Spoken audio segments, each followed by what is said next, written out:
Assalamu alaikum dear students, I am Anjum Shafiq, your biology teacher for MTCAT, and today I am going to discuss the last two subtopics of our topic number 7, that is enzymology. So let's move to the classboard. Dear students, now a very important lecture regarding enzymology.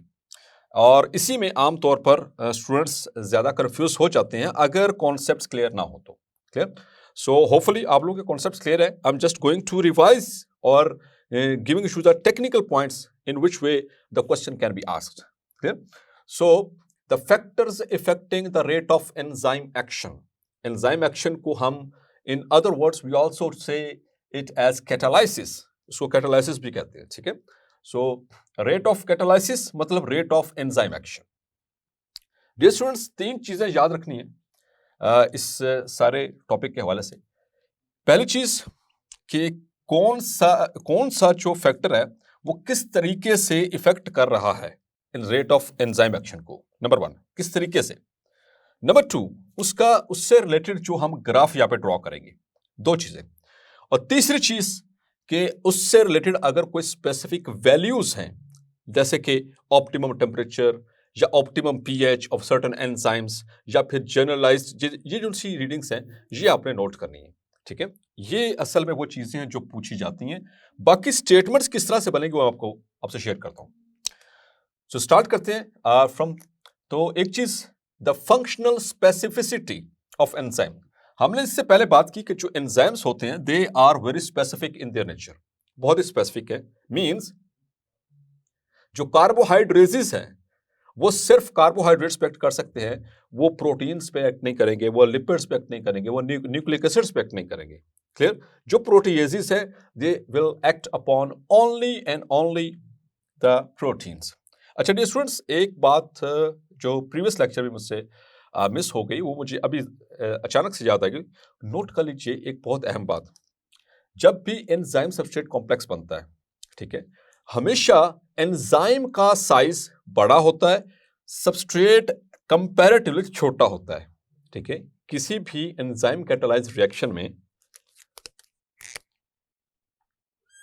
The enzyme it is of large size while its substrate, ये इसका substrate है, is usually smaller in size. ठीक है. इस size के एतबार से comparison बता रहा हूं. तो ये भी पूछा जा सकता है कि एक एंजाइम और सबस्ट्रेट में जो बड़ा कौन हो सकता है या छोटा कौन हो सकता है. ठीक है. तो जो साइज की बात हो रही है तो साइज में हमेशा ऑन एन एवरेज जो एंजाइम्स होते हैं वो बड़े होते हैं as compare to their respective substrates. उनके अपने सबस्ट्रेट्स के वाले से बात हो रही है. ठीक है. किसी और सबस्ट्रेट के साथ हम कंपैरिजन नहीं कर रहे, उनके अपने सबस्ट्रेट की बात हो रही है. और substrates they are comparatively smaller than their respective enzymes. चलिए, तो enzymes they are very specific for their actions. तो उनकी जो फंक्शनल स्पेसिफिसिटी है कि वो सिर्फ जो एमाइलेज है वो स्टार्च पे ही एक्ट करेगा, जो लाइपेज है वो लिपिड्स पे ही एक्ट करेगा, जो ट्रिप्सिन है वो सिर्फ प्रोटीन पे एक्ट करेगा. ये फंक्शनल स्पेसिफिसिटी जो है ये दो चीजों का कॉन्सिक्वेंस है of. So the functional specificity of every enzyme, every means every, is a consequence of its दो चीजें. Number 1, the specific chemistry. Number 1 specific chemistry. Specific chemistry का मतलब ये कि वो कौन कौन से अमाइनो एसिड से मिलकर बना हुआ है. क्लियर. यानी हम इसमें उसकी बात करें केमिकल कंपोजिशन की कि उसमें number of amino acid and the sequence of amino acids. और दूसरी चीज द कन्फिगरेशन. कन्फिगरेशन का मतलब the final shape it attains, the configuration. तो ये दो चीजें हैं जिसके बिहाफ के ऊपर डिपेंड करती है किसी भी एंजाइम की फंक्शनल स्पेसिफिसिटी. एमसीक्यू इसके लिए नोट कर लेना आपने. ठीक है. अब कोई भी फैक्टर जो किसी एंजाइम की केमिस्ट्री मतलब उसकी केमिकल कंपोजिशन या फिर उसकी शेप मतलब configuration, and you know very well that except one enzyme all enzymes are globular proteins. ठीक है, ग्लोबुलर शेप होती है इनकी, ठीक है, एंजाइम्स आर ग्लोबुलर प्रोटीन्स। तो उसकी ग्लोबुलर शेप खराब कर सकता हो तो वो फैक्टर अल्टर करेगा उसके रेट ऑफ रिएक्शन को। So here are some factors which can affect the rate of enzyme action.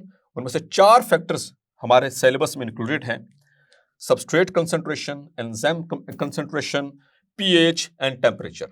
सो इनको हम बारी बारी इंशाल्लाह टर्न बाय टर्न इनको डिस्कस करते हैं, और इनमें से पॉइंट्स जो समझने वाले हैं और जो टेस्ट पॉइंट ऑफ व्यू से, anti test point of view से अहम है, उनको हम डिस्कस कर लेते हैं।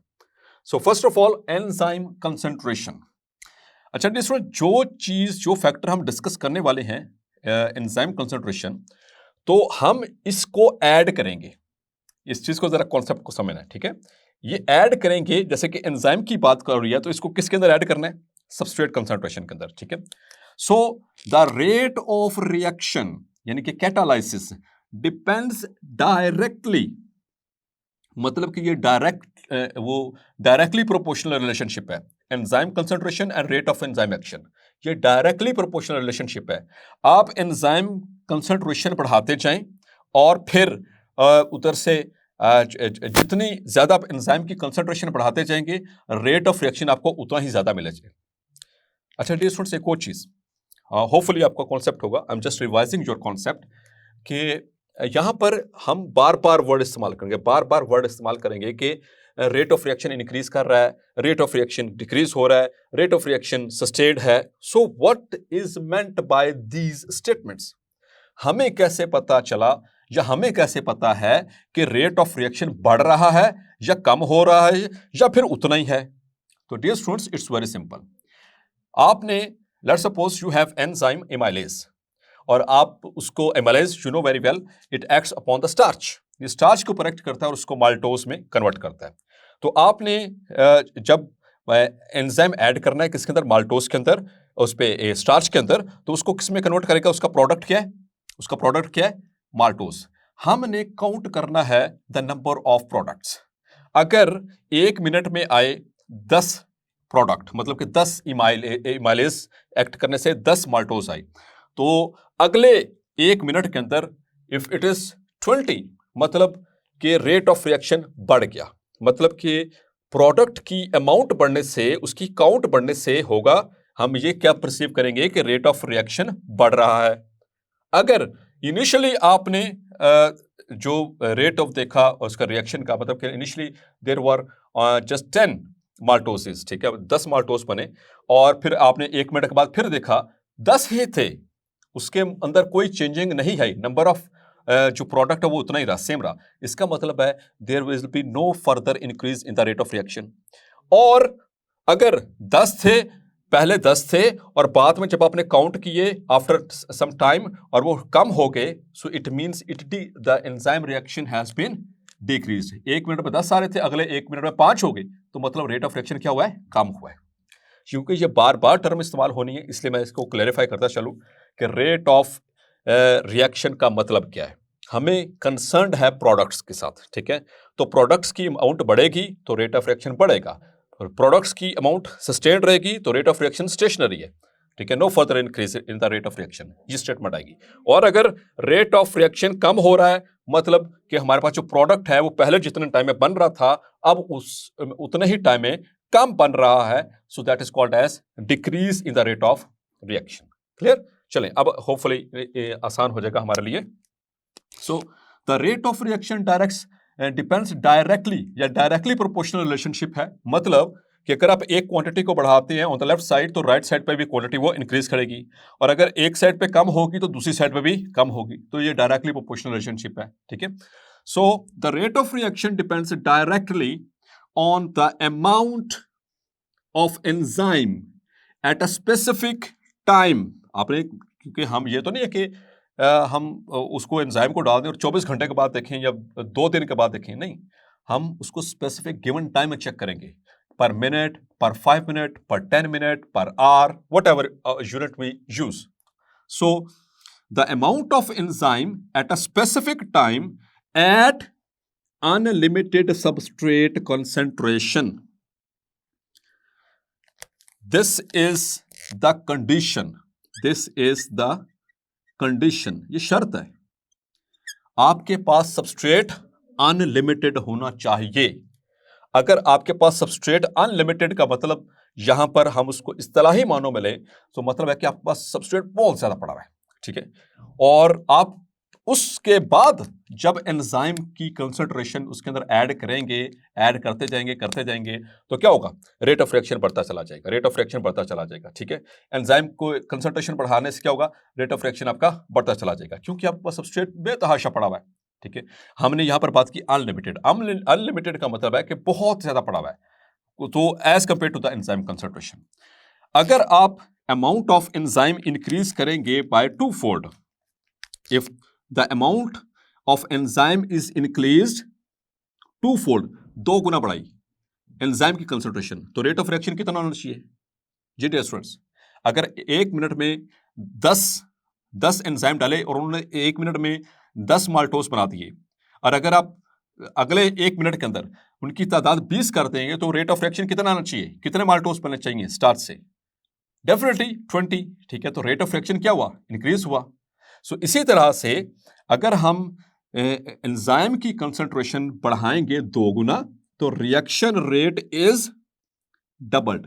इंपॉर्टेंट एमसीक्यू, इसको मार्क कर लीजिए कि अगर रेट ऑफ रिएक्शन को डबल करवाना है तो एंजाइम की कंसंट्रेशन को भी दुगुना करना पड़ेगा, अगर 3 गुना करना है तो उसकी कंसंट्रेशन को भी 3 गुना करना पड़ेगा, as it is directly proportional relationship, ठीक है।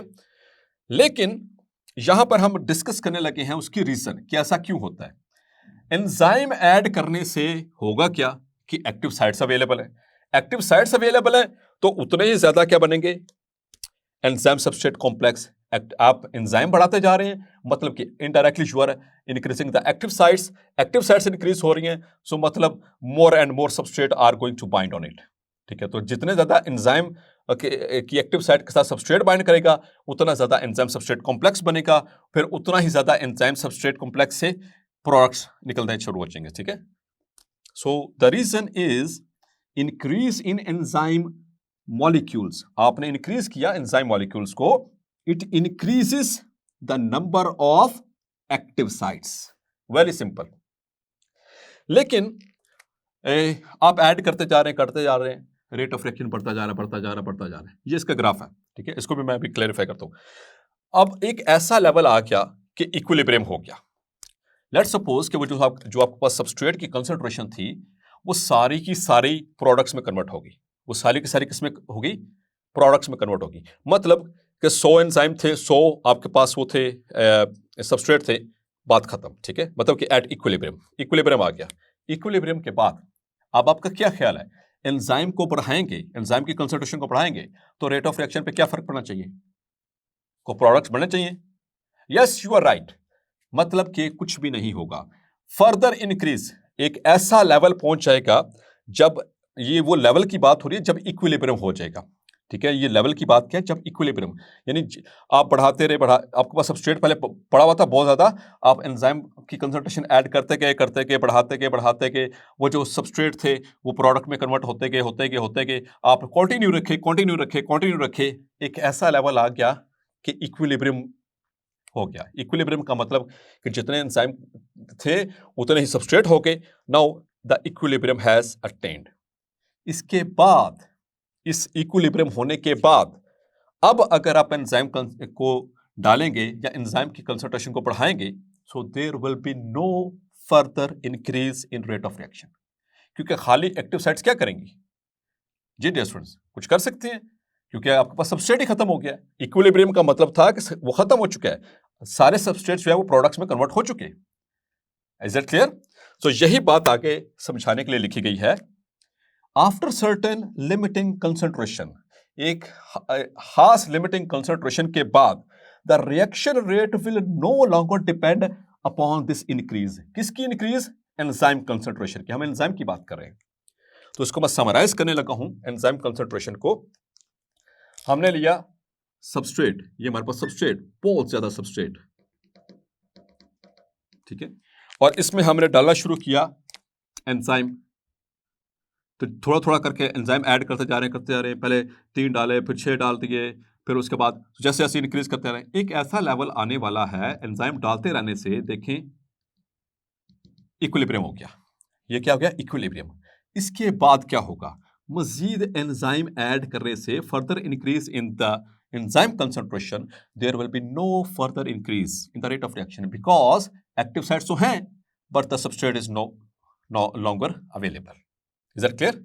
तो यहां पर इसका ग्राफ देखिए, यहां पर हम इस रिएक्शन रेट को अलोंग द वाई एक्सिस लेते हैं, वेलोसिटी इसको v से भी डिनोट किया जाता है कि कितनी स्पीड से वो बन रहे हैं, और and along the x axis हम लेते हैं एंजाइम की कंसंट्रेशन को। तो देखिए जरा बिल्कुल स्ट्रेट लाइन आ रही है, मतलब you can very much easily understand, हमने एंजाइम कंसंट्रेशन बढ़ाई इतनी तो रेट ऑफ रिएक्शन हुआ इतना, हमने एंजाइम कंसंट्रेशन बढ़ाई इतनी तो रेट ऑफ रिएक्शन हुआ इतना।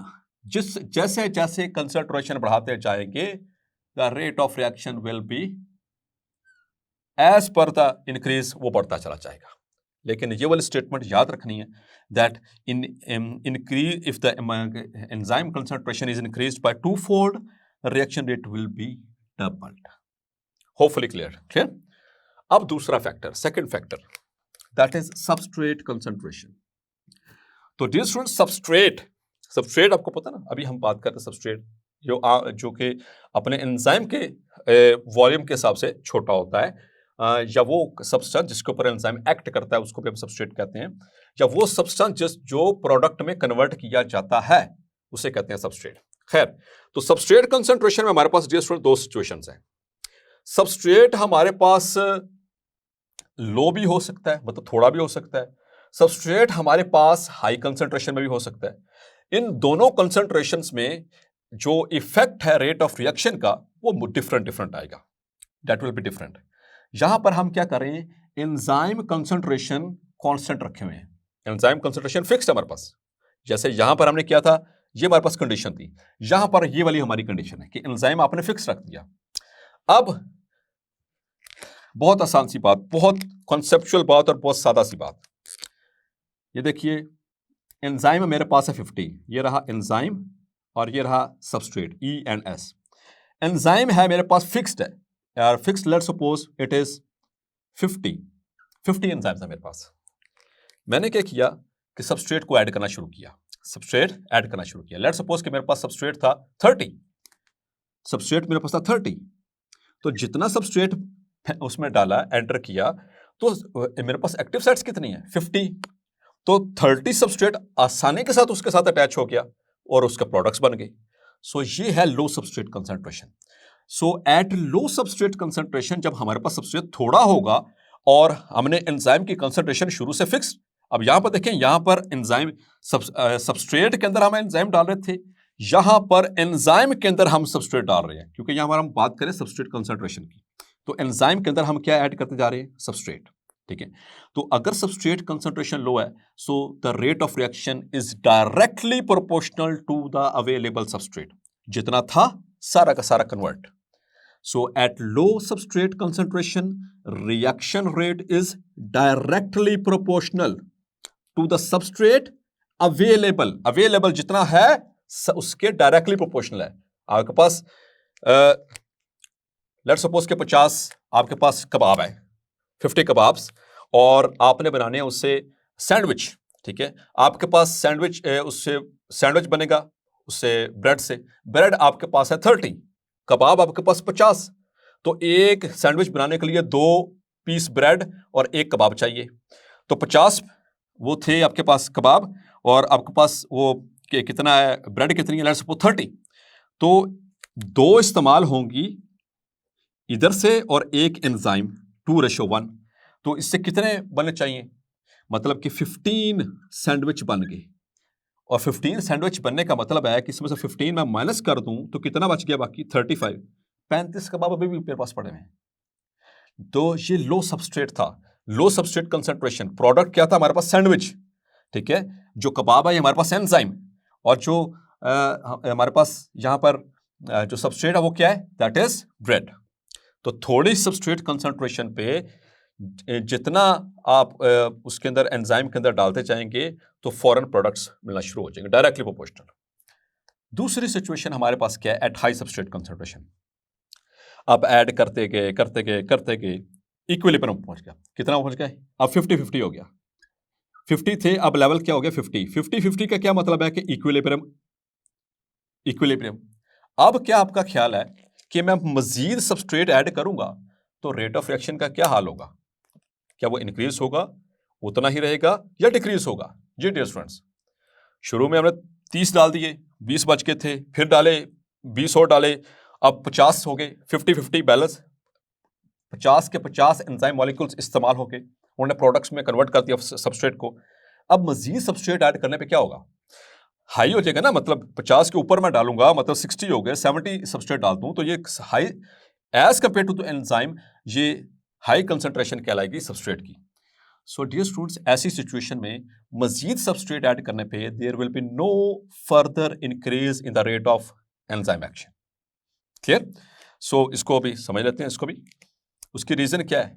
क्योंकि जितनी 50 थे वो सब उसकी सब की सब एक्टिव साइट्स ऑक्यूपाइड, खत्म। अब मजीद सबस्ट्रेट ऐड करते जाओ करते जाओ करते जाओ, अब 50 कबाब खत्म हो गए, अब आप जितने मर्जी ब्रेड ले आओ तो सैंडविच तो नहीं बनेगा कबाब वाला। क्लियर? क्योंकि हमने यहां पर फिक्स रखा है किसको? एंजाइम की कंसंट्रेशन को। हाँ, अब अगर मजीद कुछ करना है, मजीद सैंडविच बनाने हैं या मजीद आपको प्रोडक्ट्स चाहिए, तो आपको फिर एंजाइम कंसंट्रेशन को बढ़ाना पड़ेगा। Is that clear? So, the initial increase at high substrate concentration, when the enzyme concentration is kept constant, initial increase in reaction rate. Initially क्या होगा? Reaction rate बढ़ेगा क्योंकि active sites available हैं, आपको products मिलते जा रहे हैं, मिलते जा रहे हैं, मिलते जा रहे हैं, मिलते जा रहे हैं। But a point is reached when further increase in the substrate does not increase the rate of reaction. मजीद सबस्ट्रेट ऐड करने पे मतलब कि इक्विलिब्रियम अटेन हो चुका है, अब मजीद सबस्ट्रेट डालते भी जाओ तो there will be no further increase in the rate of reaction. The reason is all active sites have been occupied.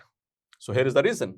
So at high substrate level, all active sites occupied, further increase in substrate does not increase the rate of reaction. और इसी point को कहते हैं saturation. इसी point को कहते हैं saturation. Clear? आप क्लास में गए, क्लास में 40 कुर्सियां हैं और वहां पर 40, पहले 10 स्टूडेंट आए, फिर 20 आए, फिर 30 आए, फिर 40 हो गए, तो 40 जो चेयर्स थी दे हैव बीन ऑक्युपाइड। अब 10 स्टूडेंट अगर और आएंगे तो क्या वहां पर वो बैठ सकेंगे चेयर्स के ऊपर नॉर्मल जैसे बैठे हुए? नो। इट मीन्स जो 40 चेयर थी, 40 स्टूडेंट बैठ के, now the class has been saturated. इसी तरह से 50 एंजाइम डाले थे, 50 सबस्ट्रेट ने उनकी एक्टिव साइट्स को ऑक्युपाई कर लिया, now this is called as saturation. Clear? चलें, ये ग्राफ जरा इसको समझ लीजिए। So again along the Y axis reaction rate, और यहां पर हम इसको किसमें नोट करते हैं? वेलोसिटी। ठीक है, ये कितना हमारे पास, वो कितनी तेजी से रिएक्शन रेट बढ़ता जा रहा है। And along the x axis substrate concentration. हम यहां पर दो एंजाइम्स की कंसंट्रेशंस डिस्कस कर रहे हैं। एक हमारे पास एंजाइम है ए और एक एंजाइम हमारे पास बी। तो पहले बी को देखें। बी में हम सबस्ट्रेट कंसंट्रेशन को ऐसे बढ़ाते जा रहे हैं, रेट ऑफ रिएक्शन बढ़ता गया बढ़ता गया बढ़ता गया बढ़ता गया, लेकिन शुरू में तो बहुत ऊपर की तरफ जा रहा है, लेकिन आहिस्ता आहिस्ता वो प्रोग्रेसिवली थोड़ा सा कम होता चला जा रहा है। अल्टीमेटली ये पॉइंट आ गया। अब मैं मजीद ऐड करता जा रहा हूं सबस्ट्रेट, लेकिन मेरे पास कोई प्रोग्रेस नहीं आ रही है, मेरे पास कोई वो प्रीवियस मतलब 50 के 50 ही थे, मजीद प्रोडक्ट नहीं बन रहे। ये वो पॉइंट है जहां पर एक्टिव साइट्स ऑक्युपाइड है। अब अगर मुझे ज्यादा प्रोडक्ट चाहिए तो मैं क्या करूंगा? एंजाइम कंसंट्रेशन को बढ़ाऊंगा। ये रही ए, ये मैंने यहां पर कंसंट्रेशन को बढ़ा दिया, तो बढ़ाया तो रेट ऑफ रिएक्शन, मैं सबस्ट्रेट डालता जा रहा हूँ, रेट ऑफ रिएक्शन आता जा रहा है, प्रोडक्ट्स बनते जा रहे हैं, बनते जा रहे हैं, बनते जा रहे हैं, बनते जा रहे हैं, बनते जा रहे हैं, बनते जा रहे हैं, और ऐसा स्लो हुए और ये फिनिश, और ये फिनिश। मजीद सबस्ट्रेट ऐड किया लेकिन मुझे कोई प्रोडक्ट नहीं मिले, तो ये वही जगह है जिसको हम कह रहे हैं सैचुरेशन। क्लियर? तो ये बात आपको क्लियर हुई कि एंजाइम फिक्स रखा, सबस्ट्रेट ऐड किया, थोड़ा सबस्ट्रेट वाला सारा का सारा डायरेक्टली प्रोपोर्शनल, सारा प्रोडक्ट बन गया। मजीद डालते गए, इक्विलिब्रियम हो गया। अब मजीद सबस्ट्रेट में डालूंगा तो there will be no further increase in the rate of reaction, means all active sites have been occupied, means the enzymes have been saturated. Clear? तो इसको जरा ग्राफ को समझ लीजिए। इन पॉइंट्स का मतलब है, अभी यहाँ पर रेट ऑफ रिएक्शन बढ़ रहा है, यहाँ पर भी रेट ऑफ रिएक्शन बढ़ रहा है, मतलब एक्टिव साइट्स आर अवेलेबल, यहाँ पर हैं तो रेट ऑफ रिएक्शन बढ़ रहा है। यहाँ पर ये स्लोप बन गई, यहाँ पर और इस पॉइंट पर देखें एक्टिव साइट्स ऑलमोस्ट ऑक्युपाइड, तो बस खत्म होने वाली हैं, और यहां पर देखें no more active sites available. और ये जो उनसे पॉइंट्स हैं, एक ये वाला और इधर से ये वाला, ये वो पॉइंट हैं जहां पर मैक्सिमम रेट है, यहां पर इससे ज्यादा आगे नहीं गया क्योंकि इसके आगे स्ट्रेट लाइन आ गई। तो इसको हम कहते हैं वी मैक्स, क्योंकि इधर हम वेलोसिटी देख रहे हैं तो ये मैक्सिमम वेलोसिटी में मिली है, वी मैक्स इसको कहा जाता है।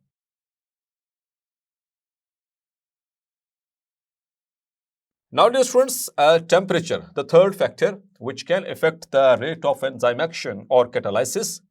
तो टेम्परेचर जो है ये इसका लिंक रेट ऑफ रिएक्शन से डायरेक्टली प्रोपोर्शनल है। अब रेट ऑफ रिएक्शन वो बढ़ता चला जाएगा अगर हम टेम्परेचर को बढ़ाते चले जाएंगे, लेकिन उसकी एक लिमिट है। As we have studied that the enzymes are global proteins, और प्रोटीन्स जो होती हैं वो एक मखसूस टेम्परेचर पे पहुंचने के बाद वो डीनेचर होना शुरू हो जाती हैं।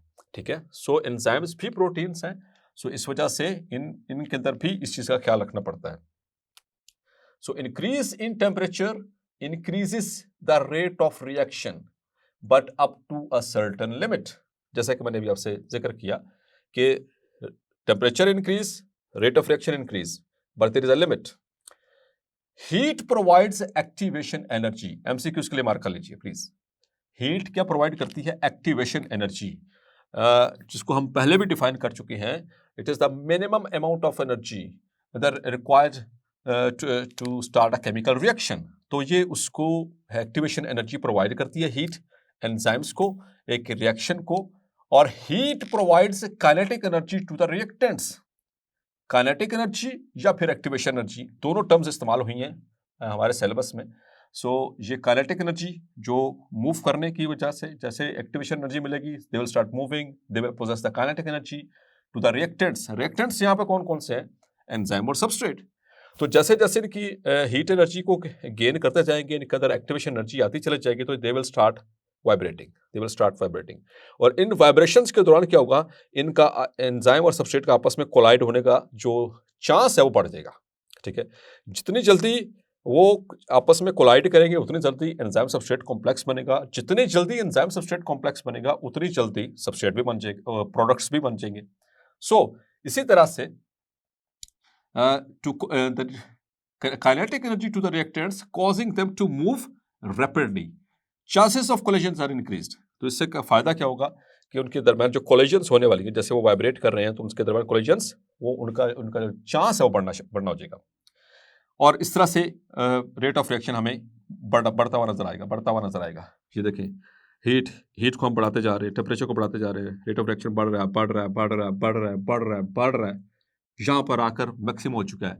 मजीद थोड़ा सा टेम्परेचर को हम बढ़ा रहे हैं लेकिन सस्टेन्ड है, लेकिन और थोड़ा सा टेम्परेचर बढ़ाया तो अब रेट ऑफ रिएक्शन ग्रेजुअली कम हो रहा है। ये बात समझ आ रही है आपको? Up to a certain limit, so this is the limit. So further increase in the heat energy also increases the vibrations, वो वाइब्रेशंस को भी इंक्रीज करेगी, लेकिन किसकी? उन एटम्स की जिनसे मिलकर बना है एंजाइम। तो जब एटम्स आपस में ऐसे वाइब्रेट करेंगे तो उससे उनके अंदर जो उनके दरमियान जो पेप्टाइड बॉन्ड बना हुआ है वो टूटने का खतरा है। तो अगर ये वाइब्रेशंस ज्यादा वॉयलेंट हो जाए, ज्यादा फास्ट हो जाए, तो क्या होगा कि उनके दरमियान जो बॉन्ड्स हैं they will break up and the globular shape is lost. और हमने पहले बात की थी कि ग्लोबुलर शेप अगर लॉस हुई एंजाइम की, उसकी शक्ल ही अगर बिगड़ गई, so it will become denatured. Okay? So further increase in heat energy also increases vibrations of atoms. कौन से atoms? Which make up enzyme molecule. If vibrations become too violent, the globular structure is lost. And when the globular structure is lost, the enzyme is said to be denatured. और dear students, अब आते हैं थोड़े से 2-3 terms हैं आपके लिए। ये वाली टर्म तो आपने पहले भी पढ़ी हुई है। Optimum temperature, the temperature at which an enzyme performs its max।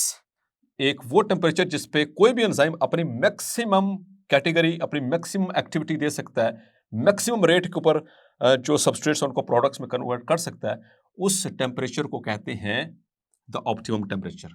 अब आपको पता है student, as you have read कि ह्यूमंस का जो टेम्परेचर रेंज है वो कितनी है, 36.1 degree Celsius to 37.8 degree Celsius, या अगर हम इसको राउंड फिगर्स में बात करें तो 36 टू 37, ठीक है।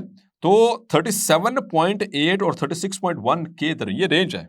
अल्लाह ताला ने हमें हर चीज़ इस तरह के हमारे जितने भी होम्योस्टैटिकली जो मेंटेन्ड प्रोसेसेस हैं, most of them they possess the ranges, narrow ranges. तो एक ये नैरो रेंज है।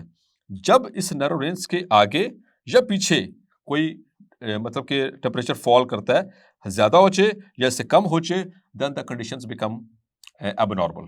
लेकिन इस टेम्परेचर में the 37 degree Celsius is the optimum temperature.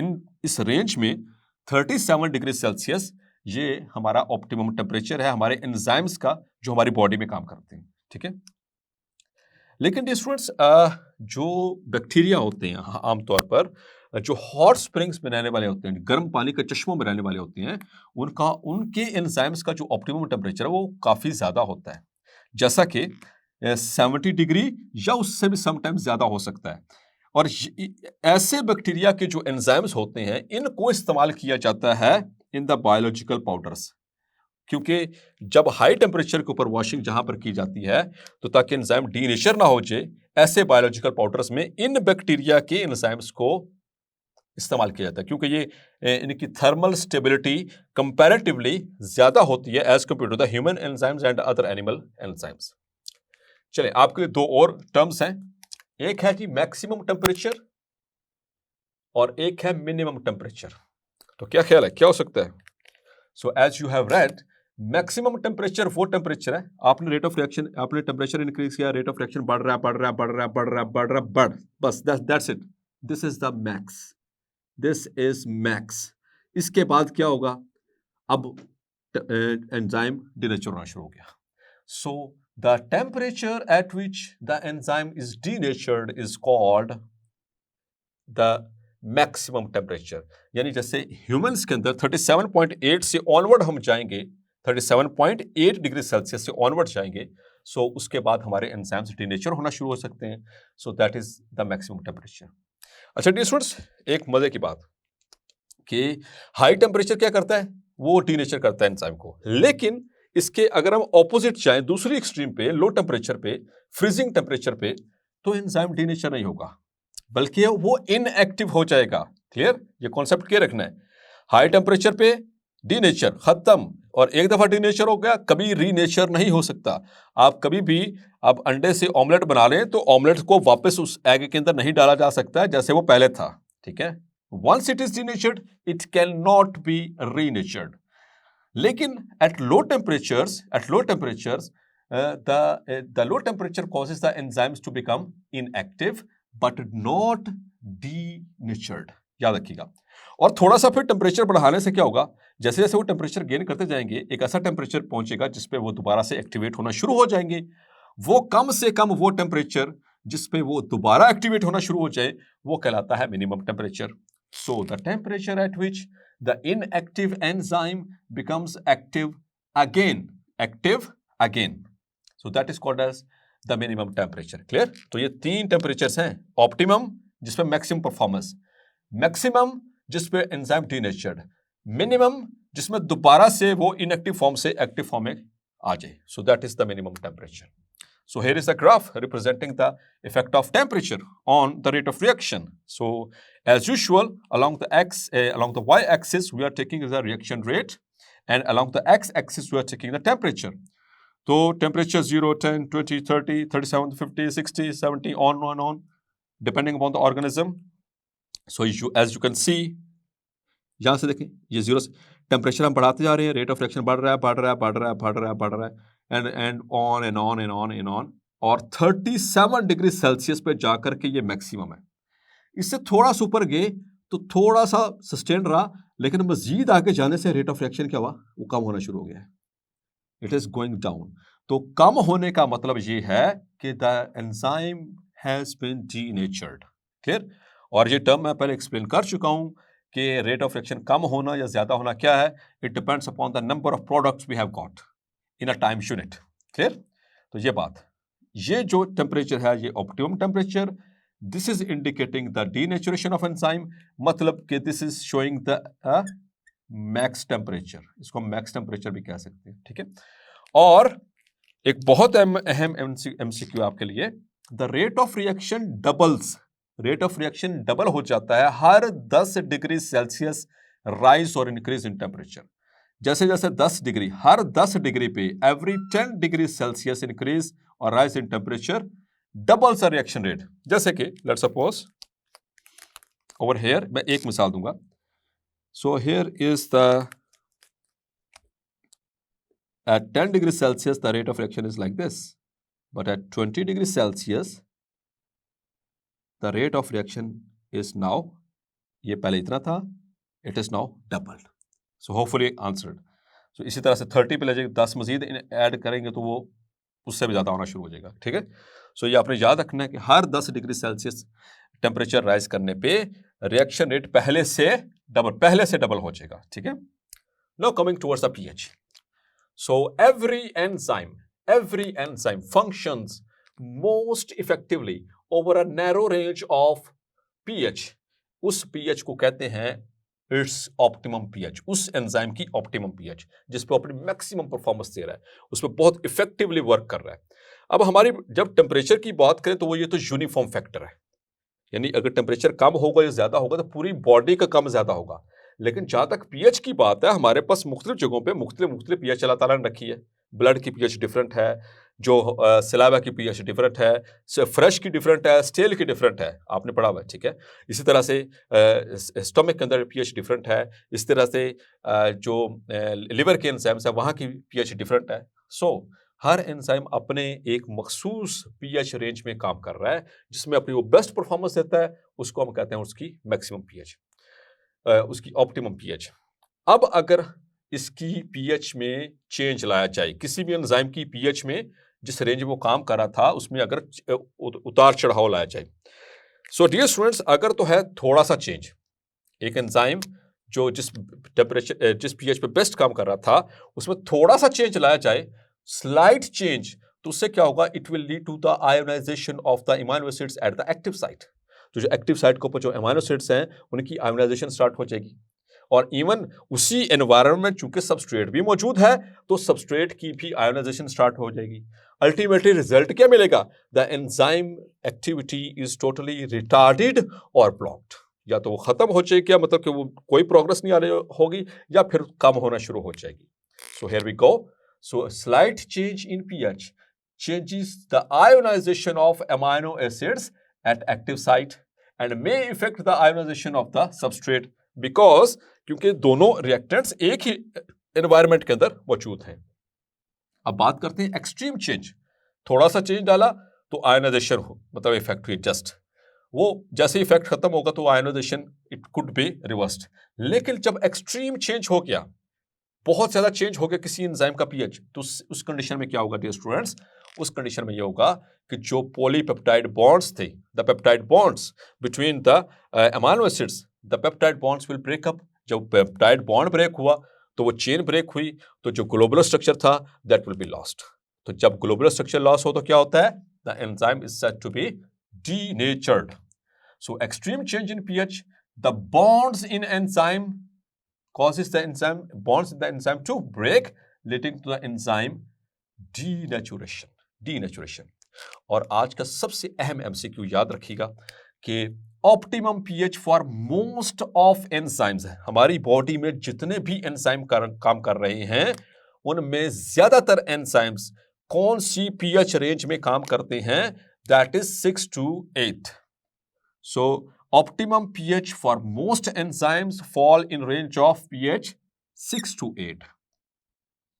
हम बात कर रहे हैं मोस्ट एंजाइम्स की, most of the enzymes. Clear?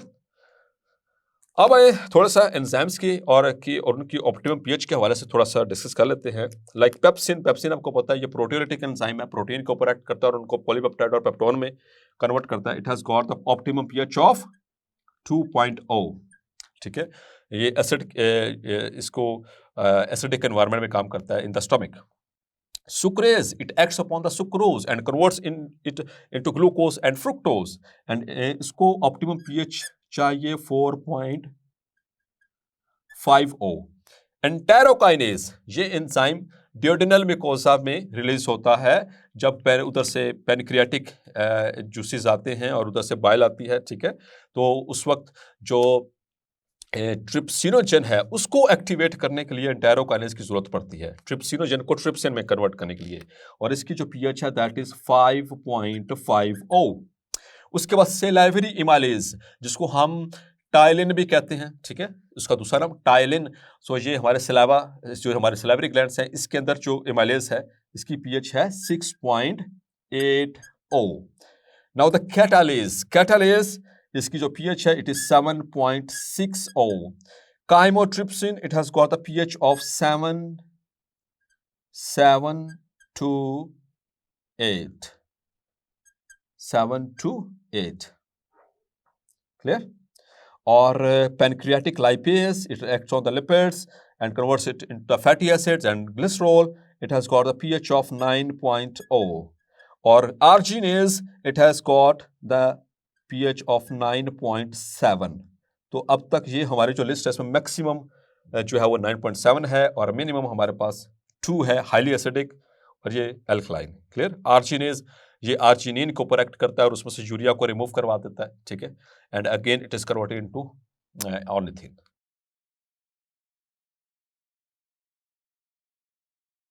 Now dear students, the last subtopic of our topic number 7, that is inhibitors. So inhibitor एक ऐसा chemical substance है जो ओरिजिनल सबस्ट्रेट की जगह पे, उसकी जगह पे जाकर बाइंड करता है to the active site.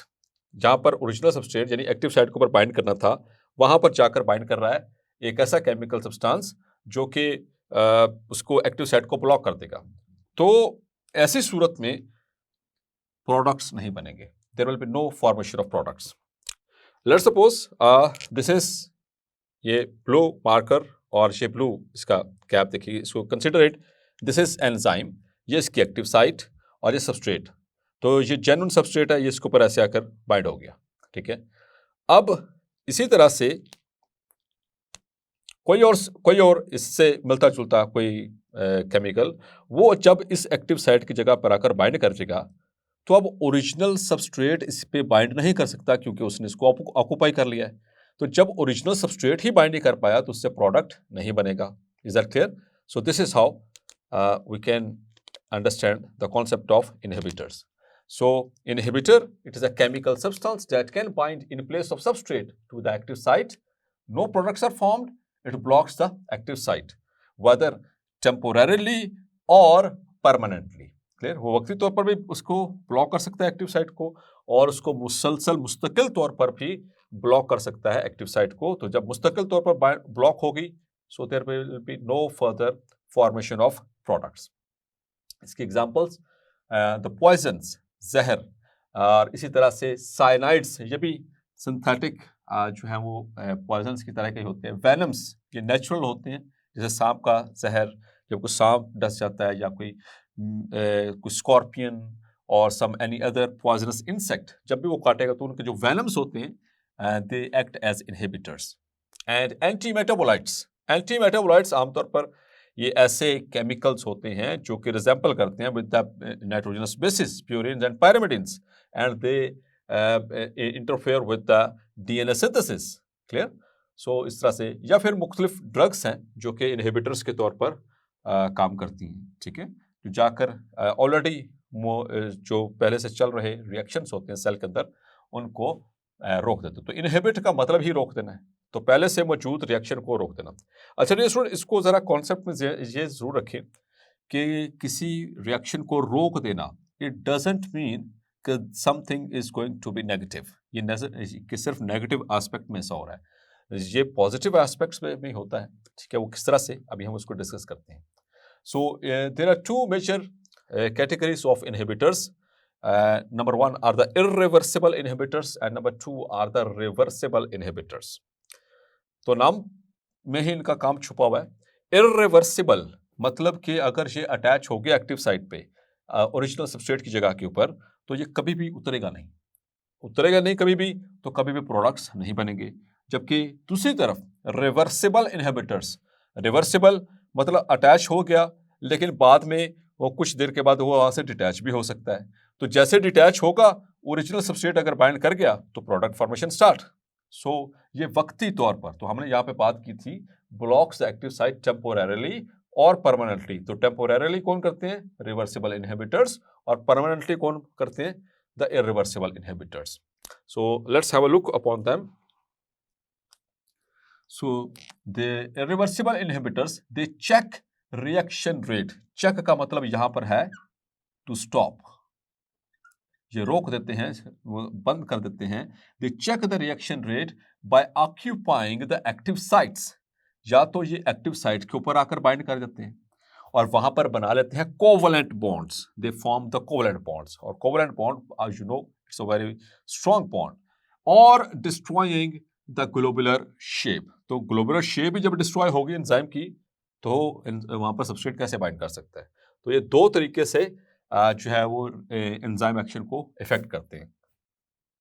They occupy the active sites by forming covalent bonds. ये इंपॉर्टेंट एमसीक्यू है, ठीक है। Now the reversible inhibitors. So they attach to the active site temporarily, so are reversible. मतलब वक्ती तौर पर तो अटैच हो गए, लेकिन जब तक अटैच रहेंगे there will be no product formation. Clear? और after some time the effect can be neutralized, और इनको मतलब कि जल्दी से उतराया वहाँ से रिमूव भी करवाया जा सकता है अगर इसकी सबस्ट्रेट कंसंट्रेशन जो है वो बढ़ा दी जाए। जो ओरिजिनल सबस्ट्रेट की कंसंट्रेशन को बढ़ा दिया जाए तो इनका जो इफेक्ट है रिवर्सिबल इनहिबिटर्स का, ये रिड्यूस हो सकता है। So they occupy active sites by forming non covalent bonds. Non covalent bonds होते हैं वो वीक बॉन्ड्स होते हैं आमतौर पर। लाइक अगर हम कंपेयर करें तो हाइड्रोजन बॉन्ड हो गया या फिर हाइड्रोफोबिक इंटरेक्शंस हो गए, तो ये इनकी जगह पे हो सकते हैं, लेकिन कोवलेंट बॉन्ड नहीं बनेगा। That is a strong bond. Clear? So ये वीक लिंकेज है, it's a weak linkage between the they form weak linkages between the active site and the enzyme, active site of the enzyme and the reversible inhibitor. Our dear students, reversible inhibitors, they are further classified into two categories. Either they are competitive inhibitors or non-competitive inhibitors. Competitive is from competition, और competition आपको पता है dear students के दो एक जैसी चीजों के माबैन तो हो सकता है, ठीक है। एक जैसी का मतलब है कि उनके अंदर कुछ फीचर तो एक जैसे हों। Let's suppose if I talk about the race between a car and a bike, तो क्या इन दोनों में कोई रिजेम्बलेंस है? वो bike is a two wheeler, the car is a four wheeler, और कार का इंजन काफी पावरफुल और बाइक का इंजन वो बहुत ही कम पावरफुल। उन दोनों को कंपेयर करें तो डियर स्टूडेंट्स इनका मुकाबला नहीं हो सकता, ठीक है। तो मुकाबला कब हो सकता है? या बाइक का बाइक के साथ करवाया जाए या फिर गाड़ी का गाड़ी के साथ। So this is called as competition, ठीक है। सो इसी तरह से जो कंपेटिटिव इनहिबिशन है या कंपेटिटिव इनहिबिटर्स होते हैं, ये स्ट्रक्चरली रिजेंबल करते हैं जेन्युइन सबस्ट्रेट के साथ। इनकी शक्ल मिलती है, इनकी the structure resembles the genuine substrate. इसी वजह से तो जो एक्टिव साइट की जो बाइंडिंग साइट होती है वो इनको सिलेक्ट कर लेती है। तो बाइंड तो कर गए, लेकिन they will fail to catalyse, to initiate the catalysis by the catalytic sites. तो कैटालिटिक साइट उनको कैटालाइज नहीं करेंगी क्योंकि वो उसको एक्टिवेट नहीं कर पा रही, एंजाइम सबस्ट्रेट कॉम्प्लेक्स नहीं बन पा रहा। क्लियर? तो सिलेक्ट हो जाएंगे लेकिन प्रोडक्ट फॉर्मेशन नहीं होगी। हाँ, इनके इफेक्ट्स को स्पेशली हम जो सबस्ट्रेट, जो जेन्युइन सबस्ट्रेट है उसको उसकी कंसंट्रेशन इंक्रीज करके उसको इफेक्ट को न्यूट्रलाइज कर सकते हैं। उसकी रीजन ये है कि चूंकि ये रिवर्सिबल है, लेट्स सपोज के ये दो मॉलिक्यूल्स हैं इनहिबिटर के, और हम जो सबस्ट्रेट है उसके मॉलिक्यूल्स बढ़ा दें लाइक दिस 1 2 3 4 5 6 7 8 9 10, तो जैसे ही ये डिटैच होंगे वहां से, चूंकि रिवर्सिबल है, उतरना तो है ही अभी, नहीं तो थोड़ी देर तक जैसे ही उतरेंगे तो ये सारे लपक पड़ेंगे। तो इनका वापस लगने का चांस, और ये 10 एक जैसे हैं, इनका लगने का चांस, तो किसका ज्यादा चांस हो सकता है? तो डेफिनेटली जिनकी तादाद ज़्यादा है इनका ज़्यादा चांस है कि ये जाकर यहाँ पर बाइंड कर जाएं। तो इस तरह से जो कम्पेटिटिव इनहिबिटर्स होते हैं इनके इफेक्ट को न्यूट्रलाइज किया जा सकता है या करवाया जा सकता है by increasing the original substrate concentration. जबकि नॉन कम्पेटिटिव इनहिबिटर्स ये जबकि नॉन कम्पेटिटिव इनहिबिटर्स इनकी स्ट्रक्चरल रिजेंबलेंस नहीं होती, किसी भी तरह से सिमिलरिटी शो नहीं कर रहे होते विद द जेन्युइन सबस्ट्रेट, तो इस वजह से ये बाइंडिंग साइट पर तो अटैच नहीं हो पाएंगे। So very simple. अच्छा, पहले इस कम्पेटिटिव इनहिबिटर की कुछ पॉइंट्स देख लीजिए। सो दे हैव स्ट्रक्चरल सिमिलरिटी। पहली बात एमसीक्यूज के लिए मार्क कर लें कि स्ट्रक्चरल सिमिलरिटी किनकी होती है? The competitive inhibitors. किसके साथ? With the substrate. जैसे शक्ल हम शक्ल होना या जैसे इस तरह से, लाइक दैट। जबकि non competitive inhibitors they have got no structural similarity with the substrate. इनकी कोई रिजेंबलेंस नहीं है, कोई स्ट्रक्चर ऐसा इनका नहीं मिलता। अब चूंकि इनकी स्ट्रक्चरल सिमिलरिटी है, so they can be selected by the binding sites of the active site. तो चूंकि सिमिलरिटी है इस वजह से, लेकिन यहां पर they are not selected, the non-competitive inhibitors, they are not selected by the active sites because they have no structural similarity। लेकिन ऐसा नहीं है कि इनके लिए कुछ नहीं है, they attach to the other site। ये एक्टिव साइट के अलावा इनकी एक साइट होती है, वहां पर जाकर के अटैच होते हैं। उस साइट को कहते हैं allosteric site, that is called as allosteric site. अब इसके हवाले से भी डिटेल में आती है बात। The inhibitor, the competitive inhibitor do not change the shape of active site। ये एक्टिव साइट की शेप को मतलब तो वो बहुत ज़्यादा ड्रास्टिक वे में चेंज नहीं कर सकता या चेंज नहीं करता, क्योंकि बिल्कुल फिट हो रहा होता तो आराम से आके वहाँ पर लग गया। लेकिन नॉन कम्पेटिटिव इनहिबिटर जब एलोस्टेरिक साइट पे बाइंड करेगा तो ये एक्टिव साइट की शेप को चेंज कर देगा। So the non competitive inhibitor changes the shape of active site. तो ये उन दोनों में डिफरेंसेस मैंने 1-to-1 जो है इनके साथ में कंपैरिजन फॉर्म में आपके लिए रखा। सो जो कम्पेटिटिव इनहिबिटर्स है, increase in substrate concentration reduces the effect, यानी कि उसकी जो इनहिबिशन उसके इफेक्ट को रिड्यूस कर देती है। किसमें? कंपेटिटिव इनहिबिशन में। मैंने इसकी रीजन आपसे शेयर की। जबकि यहाँ पर नॉन कंपेटिटिव इनहिबिटर्स में increase in substrate concentration does not reduce the effect. उसकी रीजन क्योंकि वो उसकी स्ट्रक्चरल रिजेंबलेंस ही नहीं है और ये एक्टिव साइट पे बाइंड भी नहीं कर रहा। अदर देन एक्टिव साइट जाकर बाइंड कर रहा है, तो वो सिर्फ शेप को चेंज कर रहा है। ठीक है, उसकी एक्टिव साइट की शेप को चेंज कर देगा, तो वहां पर जेन्युइन सबस्ट्रेट या तो बाइंड नहीं कर पाएगा, या अगर बाइंड हो गया तो वो it will fail to catalyse the catalytic to activate the catalytic site. Clear? So इस तरह से। So here is an example. So this is an enzyme।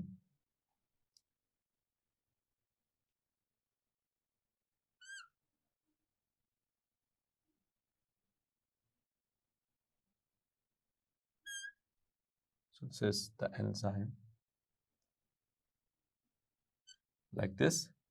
So global proteins, ये रही बेटा dear students इनकी active site। So this is the active site और this one is the allosteric site।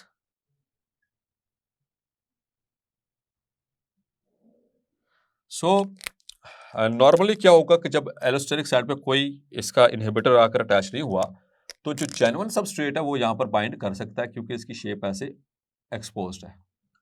तो उससे क्या होगा? Ultimately it will lead to the products formation. लेकिन अगर ऐसा हो कि इसकी जो एलोस्टेरिक साइट है वहां पर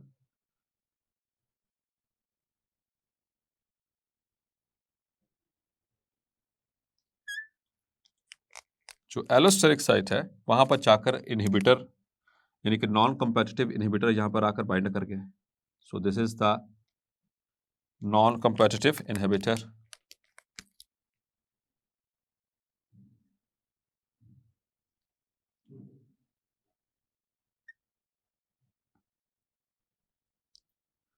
तो जैसे ही ये बाइंड करेगा, एक्टिव साइट की शेप पहले कुछ इस तरह से थी, तो अब ये चेंज हो गई है। So there is change in shape of its active site. अब यहां पर मौजूद है बेचारा ओरिजिनल सबस्ट्रेट, लेकिन वो यहाँ पे बाइंड नहीं कर सकता क्योंकि शेप भी चेंज हो चुकी है। लेकिन जैसे ही ये यहाँ से डिटैच होगा, as soon as it breaks away its bond, तो ये वापस इस तरह से हो जाएगी और अब ये जेन्युइन सबस्ट्रेट यहाँ पर बाइंड कर सकेगा। Is that clear? और इसी तरह से यहाँ पर देखिए ये कंपैटिटिव इनहिबिशन है, इसकी एग्जांपल भी बुक में गिवन है। सो दिस इज एन एंजाइम, इसका नाम है सक्सिनेट डिहाइड्रोजिनेज। मतलब कि इसका जो सबस्ट्रेट है वो क्या है? सक्सिनेट है, एंड उसका काम क्या है? डिहाइड्रोजिनेज, मतलब कि dehydrogenation, removal of hydrogen atoms. ठीक है, तो ये सक्सिनेट है डियर स्टूडेंट्स, ये डाई कार्बोक्सिलिक एसिड है और सक्सिनिक एसिड इसको कहते हैं। एक कार्बोक्सिल ग्रुप ये है, एक कार्बोक्सिल ग्रुप ये है, 4 कार्बन है इसके पास। ठीक है, 1 2 3, और साथ में ये हाइड्रोजन और ऑक्सीजन बॉन्ड्स जो एटम्स हैं अटैच है। तो चूंकि देखिए इसकी शेप बिल्कुल ऐसी है, ये सारी यहाँ से लेकर ये सारी इसकी क्या है? Active site. तो एक्टिव साइट ने सेलेक्ट किया और इसको फिर वो कैटालाइज किया, तो यहाँ से 2 हाइड्रोजन रिमूव हुए, और जो यहाँ से 2 हाइड्रोजन रिमूव हुए तो यहाँ पर एक बॉन्ड शिफ्ट हो गया। ये यहाँ पर देखिए बाकी सारा का सारा स्ट्रक्चर वैसा ही है। The resulting product is called as fumarate. ये तो नॉर्मल प्रोसेस चल रहा है, ये इसमें भी हमने कोई इनहिबिशन नहीं स्टडी की, ये तो एक नॉर्मल प्रोसेस चल रहा है। तो the enzyme is succinate dehydrogenase और द सबस्ट्रेट इज सक्सिनेट और it is converted into fumarate. यही सेम वाला रिएक्शन जो है वो क्रेब्स साइकिल में आपने पढ़ा था। ठीक है, और उसको एक दफ़ा ज़रूर देख लीजिएगा कि वो किस तरह से सक्सिनिक एसिड से जो है वो फ्यूमेरिक एसिड बनता है, और इसी दौरान एक FAD जो है वो एक FADH2 में कन्वर्ट होता है। Hopefully you have remembered, so recalled. अब ये देखिएगा, अब इसी तरह से ये सेम टू सेम वही एंजाइम है सक्सिनेट डिहाइड्रोजिनेज, जिसका काम है यहाँ से हाइड्रोजन को 2 हाइड्रोजन को रिमूव करना और सक्सिनेट को फ्यूमेरेट में कन्वर्ट करना। लेकिन एक इसका कंपेटिटिव इनहिबिटर है मेलोनिक एसिड। अब देखिए इसके स्ट्रक्चर और इसके स्ट्रक्चर में सिर्फ 3 एटम्स का फर्क है, ओनली 3 एटम्स। एक कार्बन 2 हाइड्रोजन, ये वाले एक कार्बन 2 हाइड्रोजन नहीं है, बाकी एज इट इज इसका बिल्कुल वही वाला स्ट्रक्चर है। चूंकि स्ट्रक्चरल सिमिलैरिटी है, not exact but structurally similar, इसी वजह से जो बाइंडिंग साइट है इसकी एंजाइम की वो तो इसको सिलेक्ट तो कर लेगी, but this will be unable to activate the catalytic site. तो कैटालिटिक साइट जब एक्टिवेट नहीं होगी, so there will be no product formation at all. Clear? So इसमें कोई किसी किस्म का कोई प्रोडक्ट नहीं बनेगा। So that's about the inhibition.